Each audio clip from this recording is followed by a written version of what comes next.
Our test now has 4 questions, and I'm ready to deploy it to my content area.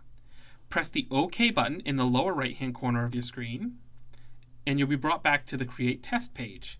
The test 1 that we have just created is already selected on the Add an Existing Test area. Press Submit. On this page, any description we had added is pulled into the Content Link Description field, and you can also set test options. Test options determine the settings for students when they take a test. Here we can determine if students are able to see the description and instructions before they start the test. Also, we can set some availability options. Make the link available yes or no determines manually whether the students can see this test. Choosing yes to add an announcement will make an announcement in your course indicating that this test is available. Multiple attempts allows you to set a certain number or unlimited attempts for students to take this test. Forced completion makes it so students must complete this test in one sitting without closing the window.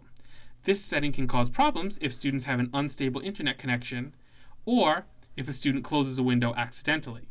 Typically, we recommend leaving forced completion off. Set timer allows you to set a timer on your test for however many minutes you like.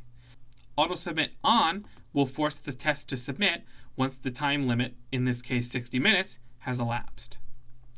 A display after and display until date can be checked off and set to make your test visible between a certain period of time. For example, if I set this test to be available from December 9th at 1 a.m. and display it until December 13th at 10 p.m. The test will appear for students on the 9th at 1 a.m. and disappear on the 13th at 10 p.m. Also, exceptions can be added to tests. By clicking Add User or Group, the instructor can add a certain student or group of students that can be an exception to these test options.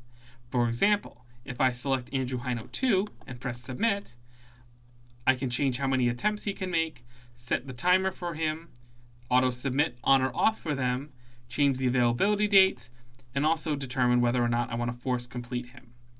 These options are especially useful for students that require accommodations. The fourth option is due date. Here you can set a date and time that the test is due.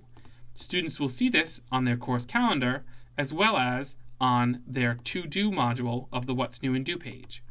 When a due date is set, you can also select the Do Not Allow Students to Start the Test if Due Date Has Passed option. Selecting this option will mean that students cannot start the test after the due date has passed. On step 6, you are able to set test result and feedback options. These settings determine what students see once they submit their test. By default, after a student submits their test, they'll see the score that they received and nothing else. Selecting All Answers will allow students to see options such as A, B, C, or D that could have been chosen. Choosing Correct will show students the correct answer, and Submitted will show students what they chose as an answer. Selecting all 4 checkboxes basically gives your students the graded test. You can also choose when they can receive these results. After submission is the default option, but you can choose to allow them to see the results only once, after a specific date, after the due date, after the test is no longer visible, or after all attempts made to this test have been graded. You can also select how the questions will be delivered to your students.